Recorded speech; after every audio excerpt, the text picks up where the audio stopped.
Hello and welcome to this TOEFL ITP preparation course grammar topic. Today's topic is appositives. Positives are, in this case, extra information that is added to the sentence with the purpose of causing confusion. Since it causes a lot of confusion, many students just can't find the real object of the sentence, so they end up making the mistake they were somehow led to. Appositives are then other ways of extending information about the noun, the object of the sentence. In this example, we say Sally, comma, the best student in the class, comma, got an A on the exam. So I have two words, Sally and student. And then I need to choose and decide which of these two words is the real object of the sentence, because as you may already know by now, it is very important for us to identify the object and the subject, in this case the verb as well of the sentence, because in this exam and in English, each sentence has one subject and one verb. So we need to identify them in order to answer correctly. Now, what we can say is that appositives are placed between commas. So, knowing that these two commas indicate that this is the appositive, I can delete this information, I can ignore it, and then I'm gonna have a subject here, Sally. The verb is going to be got, and that is going to mean that I have found my subject and my verb, which is what I have to do in order to get the right answer. We can then generally assume that appositives are this data, information that, like you can see here, is placed between commas. So, in this example, George is not the subject of the sentence. George is not what I'm looking for because it is between two commas. So what I can do is just eliminate it, ignore it, rule it out, and then I need to go on and find a real subject and a verb, which is this one, for the sentence. Now, the time expressions, something you already know from other classes. Probably we just discussed this in other classes. We say that right now is not the object of my sentence. Happily is a word ending in ly, meaning it is an adverb, and this is not the subject of the sentence. And because of it's a preposition, and we learned in previous lessons that we should get rid of it. We should not use it as the subject of the sentence. So my friend is relating to George is attending the lecture. So the answer is my friend, and it will be like this. My friend, comma, George, comma, is attending the lecture. I hope you can understand by now that appositives have two forms.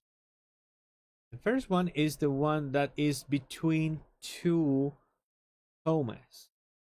And the second one is one that just has one comma. And after the comma, I need to find the subject and the verb of the sentence. This is the main condition.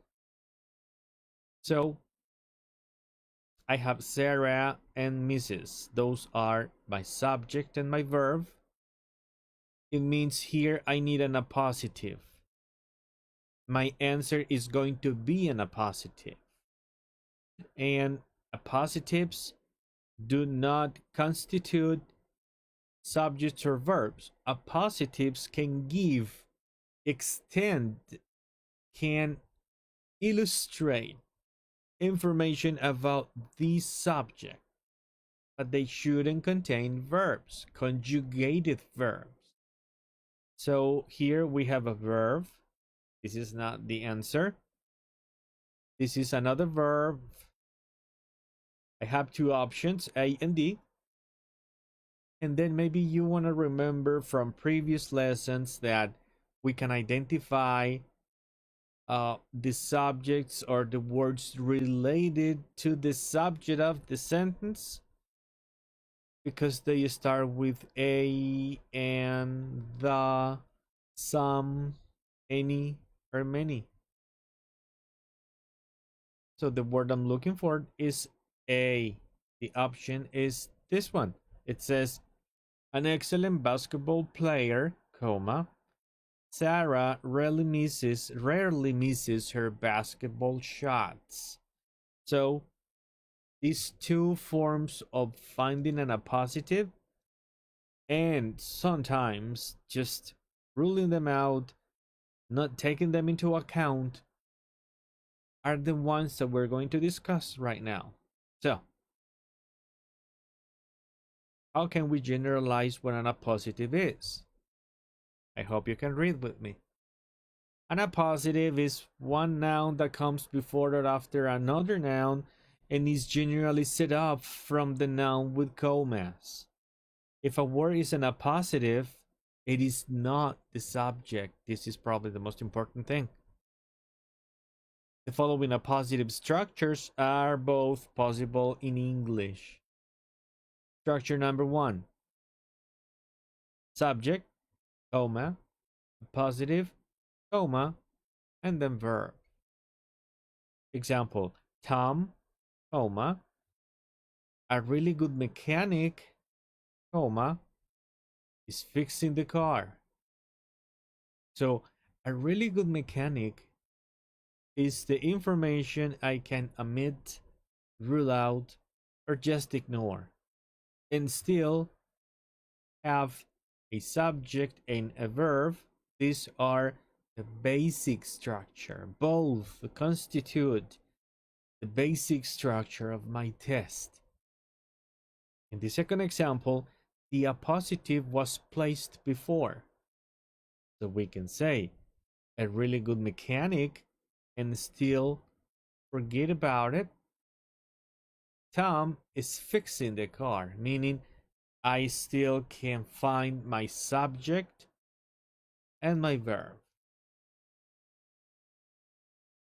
Now we're going to try to do that here because you just, maybe this is new to you, but in this exam, the Toefl Itp test, you are supposed to find mistakes in sentences. So you are going to just tell what's right from what is wrong. Here is an example. I have the comma, just one comma. It means this is the appositive that I can ignore. And then it says, the new owner would be my subject. This undertaking would be my verb. So this is how this information is organized. This sentence then is correct. And we have number 2. Information is here placed between two commas. So I can say that I'm going to I'm going to delete the appositive, and I'm left with last semester and graduated. Last semester can't be a subject because It is an expression of time. It is not a date. It is an expression of time. So I have a verb, but I don't have a subject. A subject could be a friend, but since it is placed between the positives, it cannot function as one of them. Number 3. Valentine's Day, comma, February 14th, comma, is a special holiday for sweethearts. So February 14 is going to be my appositive. Valentine's Day is a date, is not an expression of time. So Valentine's Day is going to be my subject. Is a special holiday is going to be my verb. So this sentence is correct. Number 4. At long last, comma, the chief executive officer, comma, has decided to step down. I have this information. I'm going to call it my appositive. I am going to eliminate it. Just ignore it. And then I'm going to find a subject and a verb in my sentence. This first phrase starts with a preposition. So it cannot be a subject because it starts with a preposition. Probably you remember it from previous units. Has decided is my verb, but then I don't have a subject, meaning this sentence is incorrect. And I'm going to go on to number 10, maybe like this. So, number 5. Tonight's supper, comma, leftovers from last night, comma, did not taste any better tonight than last night. So this is going to be my appositive. I'm going to just ignore this information. And then I need to find a subject, tonight's supper, and a verb, did not taste any better. It means this sentence is correct. This sentence is right. Number 6. I have a comma here and just one comma, meaning this is going to be my appositive, meaning this is going to be what I can ignore. And then I need to find a subject, which is the door, was kept locked, which is the verb. So this sentence is correct. Number 7. I have 2 commas. You can see them here. So I can eliminate or ignore this information for now. And then I need to go find my subject and my verb. This phrase can't be my subject because it starts with a preposition. If it starts with a preposition, I can eliminate that, so it is not my subject. This will be my verb, but I don't have a subject in this sentence, meaning the sentence is incorrect. Number 7. Number 8, I mean. Again, I have 2 commas, meaning I can ignore this information for now, understanding this information is my appositive. I need to find a verb at the beginning, the new type pattern. This is how subjects can start with. And this is my verb, brightens up. So it means illuminate. So it just tells me that the sentence is correct. Number 9, I have a comma here. So all this information can be ignored. I'm going to just go ahead and ignore everything I have here. And then I need to find a subject and a verb. I have the word was finally as a verb, but I don't have a subject. So the sentence is incorrect. And finally, number 10, I have a comma here, meaning I can ignore this information. And then I need to look for a subject, which is the psychologist. Subjects can start with articles. Was often invited. This is my verb. So the sentence is correct. I hope you understood the way we have to identify these appositives, how we can ignore them, and how we can find the answer we are looking for in this exam. I hope to see you next class. Study hard, and I hope to see you later.